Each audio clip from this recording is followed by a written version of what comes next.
Hi guys, I just want to kick off with an apology. I've not been doing many videos lately. That's because I've had to clear off the area where I film my videos. It's where I normally do my art, so I've had to clear it off because I've been doing a bit more projects, which means we're going to be doing a few different style videos than what I normally do, as I won't be able to use that area. So bear with me with this. The camera is set to autofocus and I'm going to be doing stuff while holding the toys in my hand. I've done some intros to some other toys I'm going to be reviewing.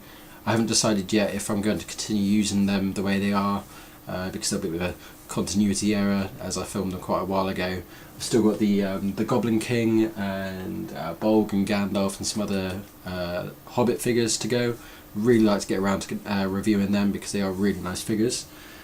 So as I mentioned, I've been doing some art. I've got a couple of I've got a Venom from Spider-Man 12-inch vinyl statue that I'm going to be building, a Gundam figure that I got for like 50p. I'm going to be building that.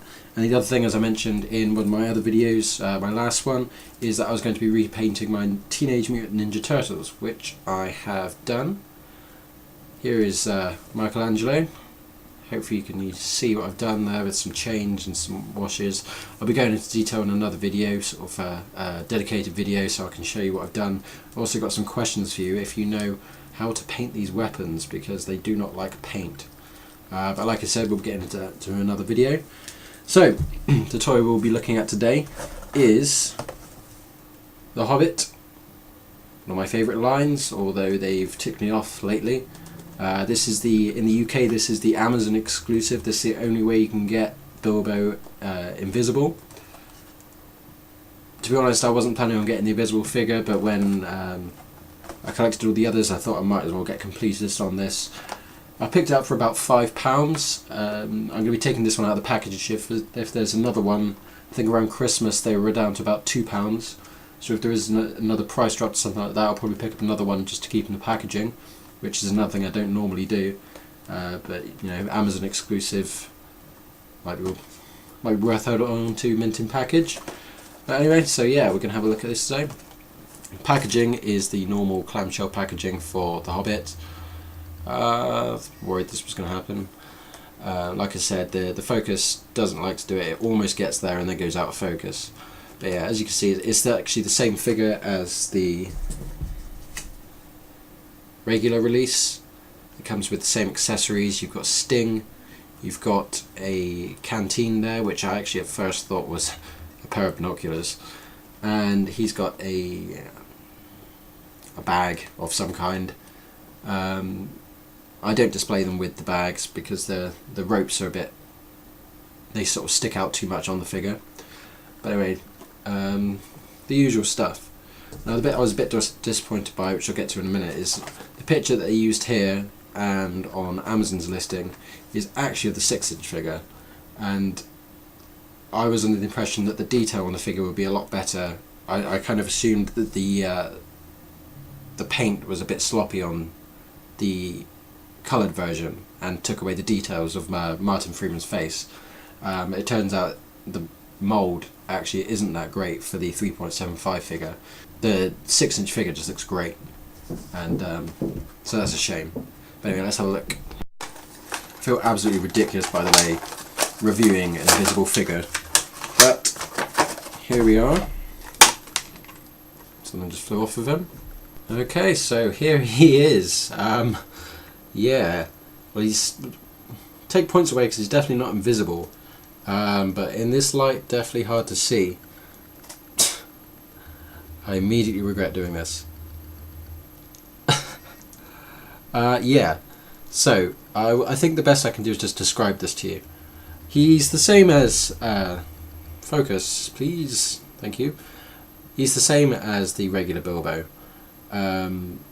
Same joints and everything, same accessories. The effect for the translucent plastic, it works well in most areas. It probably works best on his jacket. Just lost something. Probably works best on his jacket, where it's sort of textured anyway. The worst part is probably the pelvis, where you can see more of the mechanisms for the articulation. Sort of like there's kind of a ball in there. and kind of around the face. If you look at it from certain angles, he's got a line. It's horrible. A line that runs horizontal across his mouth, and that's because of the moulding of the inside of the ball joint inside his head. The arms, yeah, you can see the mechanisms. Like if you look at the hands, you can see the peg inside the sleeve, but that's not as noticeable. This really is just a completionist figure. As I was mentioning earlier, the face is really the most disappointing part. People have said about the coloured version that it looks a lot like, doesn't look like Bilbo or Martin Freeman. It could be Samwise Gamgee from Lord of the Rings. It looks more like him, especially because of the jacket, the way he's sort of posed. He does look a little bit podgy, kind of like Sam. Sorry, Sam. Fat Hobbit it is. So yeah. The face, it's hard to tell because obviously being translucent, but there's very little detail. Like the eyes don't even look, it's just like a blank space.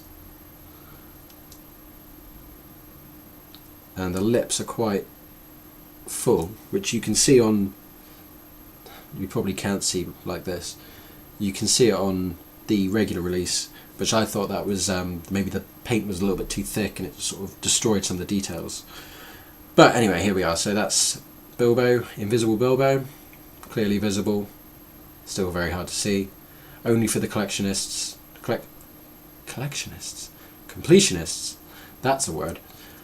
So yeah, wouldn't recommend it if you were just sort of just buying the toys. Probably not really that great for kids. They probably won't really get as much fun out of it. A child's imagination, after all, they can just pretend he's invisible. It's fine. Doesn't matter. They're kids. So yeah, like I said, £5, not too bad. If I could have got it when it was £2, I really wish I had, but I wasn't quite completionist at that point. But yeah, that's definitely what I would probably pay for that in the future. I think probably the 6-inch figure is going to be a lot more interesting because there's so much more detail. But there you go. He's not bad. He's not great. So yeah, we'll try to get some more videos done in the future. Probably do the turtles next, and then I will try and get the rest of these Hobbit figures done, because we've got the next line coming up in October, and I'm definitely going to be getting them. I might have mentioned earlier that the Bridge Directs has ticked me off a little bit there, because they've decided to push their second wave of An Unexpected Journey and make that the first wave of the Desolation of Smaug. So we're not going to be getting any specific characters from that film, it seems. We're just getting more characters from the first film, which involves a lot of dwarves. So they really seem to be wasting their license there, which is a real shame, because like I probably mentioned a lot of times before, the Iron Man 3 was probably like the summer's biggest movie, and their toy line was absolutely awful. I don't think there's really been any other big sort of toy things. Star Wars have also been sort of screwing themselves up, because they announced this black line, which is basically just what we've been getting already, but now they've decided there's going to be a kids line as well, which is basically just limited articulation rubbish. So yeah, the Bridge, we're onto something, and it seems like they're screwing it up, and I really hope they don't. I really hope they pull it out of the bag. Maybe see an extra wave for the second film that has figures from that specific film, and hopefully after the third film they'll continue making figures, and I really hope they do well, because it started out like it seemed they had a lot of love for the line. But anyway, so yeah, more reviews in the future. Thank you for watching. I hope I haven't rambled too much, because I haven't rehearsed any of this. You probably noticed I cut my videos a lot because I'm always tripping over my words and saying but I've just let that go for whatever. So thank you for watching again, third time, fifth time.